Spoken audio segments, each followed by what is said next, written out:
नारियल क्यों तोड़ा जाता है मंदिरों में, जानते हो? नहीं? क्योंकि नारियल को एक बार गुस्से में विश्वामित्र जी को गुस्सा आया, और विश्वामित्र जी इतने पावरफुल थे कि वो एक अलग सृष्टि कर सकते थे। जैसा काम ब्रह्मा का है ना, ब्रह्मा का काम क्या है? सृष्टि उत्पन्न करना। ऐसे विश्वामित्र जी ने कहा मैं भी सृष्टि करूंगा, तो उन्होंने शुरू भी कर दी, और उन्होंने सबसे पहले एक पिंड तैयार किया। विश्वामित्र अपने तप के प्रभाव से उन्होंने सृष्टि प्रारंभ की, और उनकी सृष्टि में जब एक पिंड तैयार किया, और वो पिंड जब तैयार हुआ तो उसकी आंखें, फिर धीरे धीरे उसका मुंह निकलता, उसका बाल निकलते।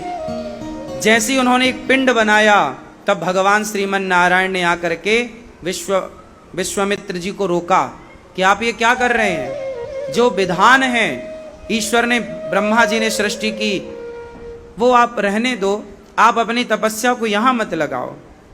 तब विश्वामित्र जी ने भगवान के समझाने पर समझ गए, पर पिंड तो बना ही चुके थे। तो विश्वामित्र जी के द्वारा जो पिंड बनाया गया था, आगे उससे सृष्टि होती, वह पिंड ही नारियल है।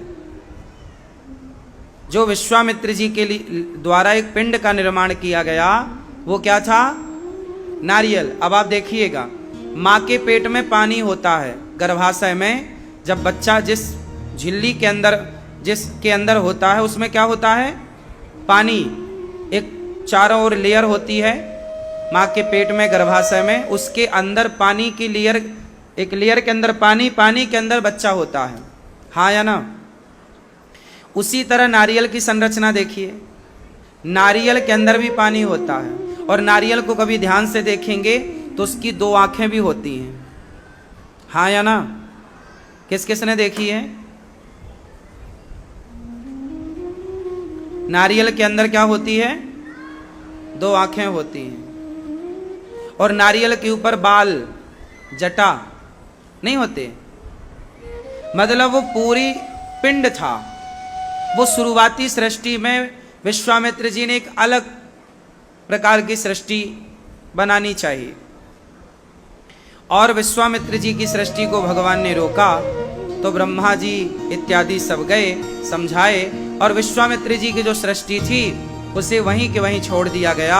इसलिए जब भी आपको बलि देना हो तो आप किसी जीव की हत्या ना करके विश्वामित्र जी की बनाई सृष्टि, मतलब नारियल की बलि दे दें आप, वो बलि मानी जाएगी। इसलिए हम लोग कोई भी शुभ कार्य करते हैं तो नारियल जरूर तोड़ते हैं। गाड़ी लेकर आए तो उसके टायर के नीचे नारियल, नया घर बनवाया तो नारियल। कोई भी शुभ कार्य होता है हिंदुओं के यहाँ क्या फोड़ा जाता है? नारियल। क्यों? क्योंकि नारियल विश्वामित्र जी की सृष्टि है, वो एक पिंड है, और उसको तोड़ दिया मतलब हमने बलि दे दी, हाँ या ना? हमें किसी बकरे को काटने की जरूरत नहीं है, हमें किसी जीव की हत्या करने की जरूरत नहीं है। जो ब्रह्मा जी की सृष्टि बनी थी, आज वो सृष्टि है, आप बिल्कुल बलि दीजिए, तो नारियल की बलि दीजिए। दूसरे नंबर पर कद्दू की बलि होती है, पेठा कद्दू होता है ना, कद्दू की बलि। नारद जी ने समझाया कि सुनो, ये जो आप कर रहे हो ना, बिल्कुल गलत है, गलत काम कर रहे हो। आपको इस तरह से किसी की हत्या करने का अधिकार नहीं है। आज भी आप में से कितने लोगों के यहाँ आसपास बकरे की बलि चढ़ाने की परंपरा है, और मंदिरों में देवी देवताओं के नाम पर बकरों की बलि चढ़ाई जाती है? किस किस के यहाँ चढ़ती है? आप क्या चढ़ती है बकरे की बलि? तो आप लोगों के यहाँ जो बलि चढ़ती है वो परंपरा सही है या गलत है?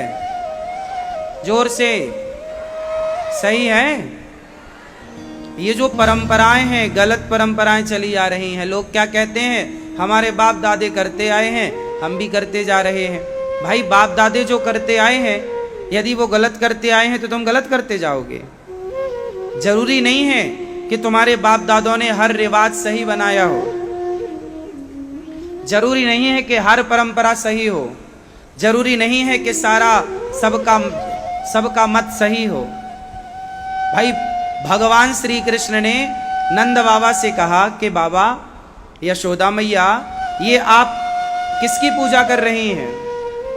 मैया ने कहा हम इंद्र की पूजा करती हैं। नंद बाबा के यहाँ भी एक गलत रिवाज था। वो रिवाज क्या था कि वो लोग इंद्र की पूजा करते थे। साल में एक बार किसकी पूजा करते थे? इंद्र की। तब भगवान कृष्ण ने कहा कि इंद्र की पूजा बंद करिए और गिरिराज जी का पूजन स्टार्ट करिए। मतलब नंद बाबा भी एक गलत परंपरा को निभा रहे थे। फिर उस गलत परंपरा को किसने बंद कराया? भगवान श्री कृष्ण ने। भगवान का अवतार ही होता है जब समाज भटक जाता है, गलत राह पर चल पड़ता है, तो भगवान को आकर सही मार्गदर्शन करना पड़ता है। भगवान अपने भक्तों को भेजते हैं या खुद आते हैं।